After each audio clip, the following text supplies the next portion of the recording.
Shalom and welcome. Now, today we're going to talk about the issue of how to communicate want in biblical Hebrew. Alright? So, what's the problem here? The problem is this, okay?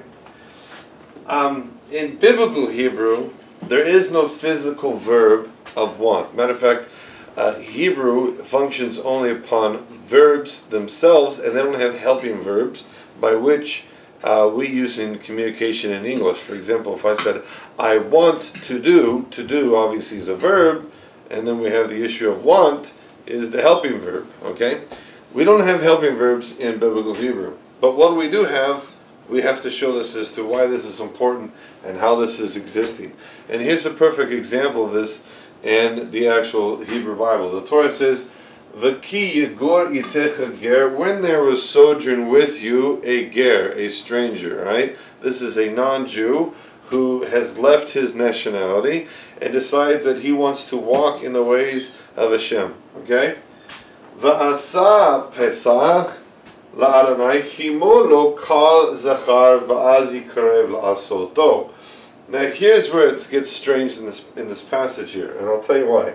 Because here, if I was to read this literally, I could say, and he made the Passover, meaning he made the Passover lamb to the Lord, right? There's a problem with that context because he can't go to the actual tabernacle to make the Passover, okay? Because that's what it requires. It requires you to go to the tabernacle and make Passover. Because why? Because every male must be physically circumcised. And of course we see the statement here. It says, Himolo kol zachar, and he shall circumcise for him all males, va'az, and then, okay, yikarav la'asoto, then he shall draw near to perform it, or to do it, okay? So, how we should translate this? Well, obviously we can't translate this in the past tense. It doesn't make any sense. There's no logic in that. Now, if we translate this in the future, and he will make the Passover, alright? Well, then, of course, in this context, it's referring to something that he is going to do, but here's the problem, okay? The Torah doesn't say that he has to do it.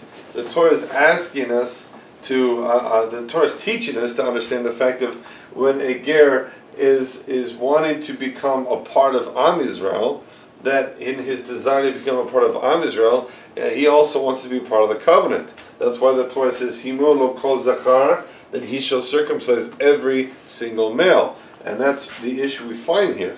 So, when we're looking at this, and we says, and he will make Passover, well, it doesn't fit the context full clearly, because we find that he's not required to.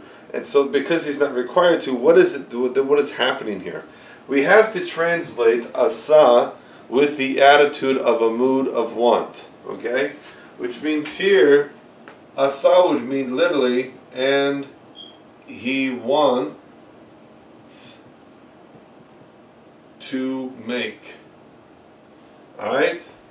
And he wants to make. That's how we would say it in English, because if we're using this vav as a vav reversive, then of course we're speaking of a future of his actions, okay, which would make sense. That the future of his actions is wanting to make the Passover, and we find here we have to add the actual verb of mood, of want, into the actual passage here, and that makes it because the verb of want, which is the adding verb that we use in English when we're expressing a desire of some sort, a mood of some sort. The helping verb, as we see here, creates the attitude of what it is that we're referring to in full. In biblical Hebrew, there was no helping verb. So in case of this issue, we find that this verb is expressing the mood of want in this context. So therefore, to say I want something in Hebrew, you didn't have to say I want. All you had to say was what you were going to do, okay? For example, if I said I wanted to go to sleep, okay, I would say Eshkov.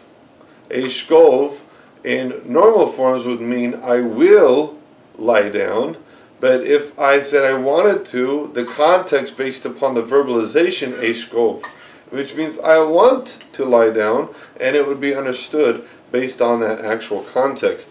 The same thing we find here. Based on this context, we find the word va'asa, and he wants to make Pesach, the Passover lamb. Alright, and this is why you actually find in your English Bibles, when you're looking at this thing, and it says, and he would like to make the Passover. Why are they doing this? Well, they know the problem is that the word va'asa, pasach, doesn't make sense if you go to translate it outside of the context of mood. You have to put the mood in here, and that's because mood is something that's attached to the verbal subject, and it's always contextually based. So therefore, in order to say want, all you have to say is the mood. And that mood, which, sorry, not the mood, but all you have to say is the verb, and that verb expresses that mood based upon the way you would be speaking it, and the context by which it would be heard and understood. I'll give you a perfect example of this, the same thing, where we find another part in Genesis where the same problem arises, where we can't translate something based upon just a simple platform of what we see in the scriptures. And this happens, for example, when Abraham is stuck in Mitzrayim and his wife has been taken captive, and the strange statement is said by Paro in relationship to Abraham, and we see that when Abraham is dealing with the issue of Paro, that you would say to yourself, this doesn't make any sense to translate it this way. So what do we say? Okay? So here's the passage, which I'm going to be putting up here.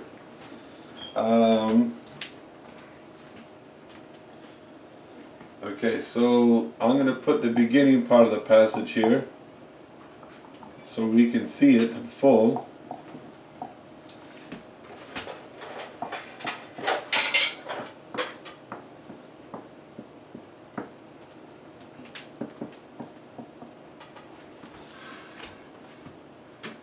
And we're going to see real quickly how is it that this context doesn't fit the subject here.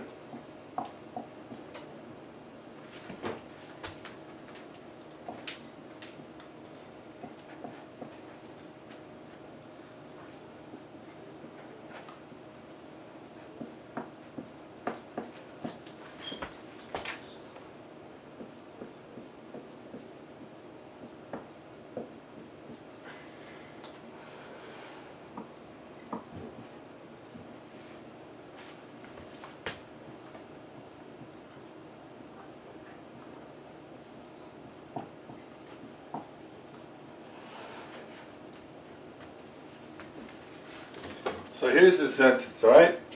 So Pharaoh, basically, he makes a statement to Abraham with regard to the fact that here's Sarah's been in the palace of Pharaoh.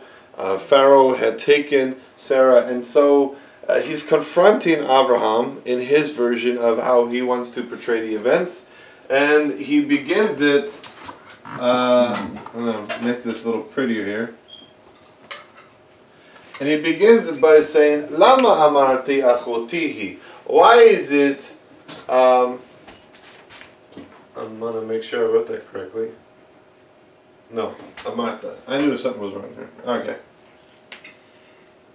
Lama amarta achotihi. Why is it you said, my sister she is? Okay? So Pharaoh's acting like as if like he's going to condemn Abraham because he's trying to make it look like Abraham sinned in some way. And so he says, Lama amati achotihi. Why is it you said my sister she is? Ve'ikach otali leisha. Now here's the thing. Let's look at the thing. What is ve'ikach? Well, ve'ikach could mean, alright, that if I was to take this, okay, this is the vav conversive because we have the future tense here. We have the the kamatz, which is underneath here. We could say this is the normal past tense, okay, which would be ve'ikach, which means I took. So he says ve'ikach, I took ota, her, li, to myself, lisha, to become a wife. So this is the thing that, when we're reading this, if we read it in the simple context of ve'ikach ota li la'isha, then Pharaoh was then accusing or basically stipulating to Abraham that Sarah has now become his wife, and he's like, so what am I supposed to do? She's become my wife, okay? So here's the thing we find here, okay? If this was the case, all right, that he says, I took her to myself to become a wife, well, we know that Sarah did not willfully whatsoever become his wife in any way, shape, and form. So in this case, the Torah teaches us, if we were looking at it from this perspective, that if a woman was taken by force, who was already married to another man, and by force was forced to become the wife of another, this is not considered a valid marriage. So therefore, there is no prohibition for this woman to go back to her original husband. Okay? And this would be the case if we understood it from this perspective. But of course, this is not what's being said here, literally in the context. This would be something that we'd have to look into on the subject. So what the literal context is saying is, what did Pharaoh say? This is the problem. If we read it, and he took her, and I took her, right? Then we'd say, well, this is the subject, this is what we'd be saying, this is what would be happening. But this obviously doesn't make sense fully here, because, did Pharaoh take Sarah to become his wife? Well, no, she was still in the house and he never even touched her, okay? And she was basically just brought in force there. So the thing we find here is we find the mood of want and the mood of possibility is being expressed here. So here, he says here, I could have taken. And this is what we find is how we translate this passage. Ve'ikach otali la'isha. I could have taken her to myself to become a wife, which means in the Peshat, in the Peshat context, he's expressing the fact that this could have been an issue by which he could have done, and it would have, as he makes his excuse, it would have brought a great sin upon our people. And of course, who in the right mind goes and takes a woman and decides, hey, I'm just going to bring you to my house without any, freedom to choose whether or not you want to come or not and stuff. And of course, that's what Pharaoh did. And nobody in the right mind does that kind of stuff except crazy people, all right? So here we find in this context that this is what we find the Peshat teaches us. So therefore, ve'ikach has to be translated with the issue of mood. So instead of saying ve'ikach, I took, we say, I could have taken. Notice it's still the past tense, but we have to use the mood in order to express this. But however, we don't see any helping verb here. So this goes to show us the fact of how do we communicate want has nothing to do with adding the verb want in Hebrew. So actually in biblical Hebrew, we could delete in modern Hebrew the word rotzeh and just plainly say the word eshteh. For example, if I said I want to drink water, I would say eshteh mayim. And therefore I would literally have said I want to drink water. Or if I said I want to learn Torah, I said elemed Torah. So, therefore, we find from that very context the fact of the communication of want, it only has to do with issuing the fact that the verb here, whether it's, I, whether it's a you, whether it's a plural, whether it's a singular form, the separation by which we have to understand that needs to be understood is the fact that we cannot merely say that this past or future tense verb in itself, needs to have some kind of helping verb. But matter of fact, that or that in itself that it only expresses past action or future action, and that's it. But we have to understand that it actually expresses mood. And even though its mood is invisible and only be visible by context, we have to remember that it absolutely expresses could and want in the actual usage. And it just depends on the fact of what is the context of that usage. That shows you the complexity of how Biblical Hebrew really can grow and change the context of what we're reading into a dramatically larger scale of issues by which we can see in the scriptures. And also, as you can see here, looking at this, it shows you how, there's a lot of interpretation that goes into the fact of somebody's translation. Why spend my time reading a translation? Why not learn Hebrew? And I have a multiple level of interpretations to look at. We'll see you next time.